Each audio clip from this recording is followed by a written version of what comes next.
Serving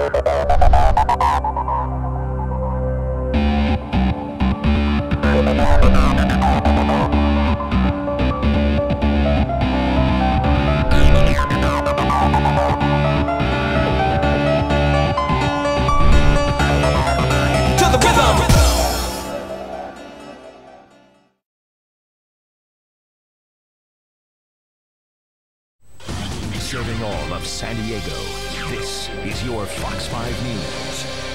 Well, it's been almost a week since police found the body of 23-year-old Grace Hall stuffed in the trunk of her car in Kearny Mesa.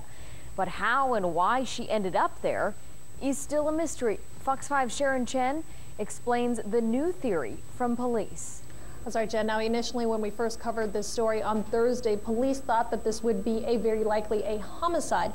Well, now they're kind of rethinking that. As they looked further into the case, they noticed that there were no signs of trauma, no strangulation, and they still have yet to figure out what killed Grace Hall.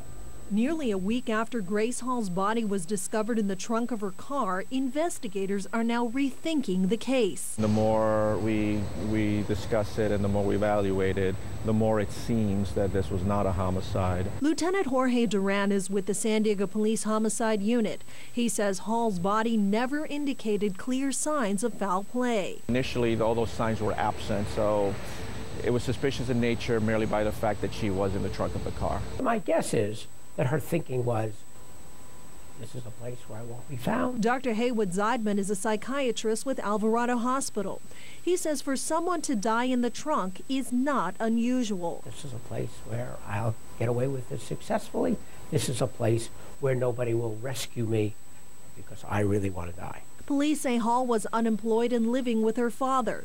Dr. Zeidman says often these types of stresses can compound suicidal thoughts. Sometimes stress will push one chemical too far one way and make us think very, very negatively, sometimes beyond reason. Zeidman says it's imperative for family members to recognize the call for help. Sometimes you can pick up on things. If you notice that their brain has changed, that their thinking is negative, sometimes that's chemical. She wasn't, in his view, feeling good about her situation. Police say Hall's father has indicated his daughter had been despondent.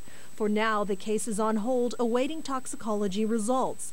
But detectives now say this death was very likely at the hands of Grace Hall herself. Speaking with other investigators in the unit and doing some research, it is not as uncommon as people would think. Police also say that during the time Hall was missing, her credit card was used in Mira Mesa. Well, after reviewing the surveillance video, they found it was actually her in the store, and she did not appear to be in distress. Jen? Sharon, any idea when we're going to find out about those toxicology results? That's a very good question. We did ask Lieutenant Duran that, and he said it could take several weeks. However, in talking with the medical examiner's office, they said because of backup and backlog, it could take up to 90 days. Wow. All right, our Sharon Chen for us tonight, staying on top of it. Thank you.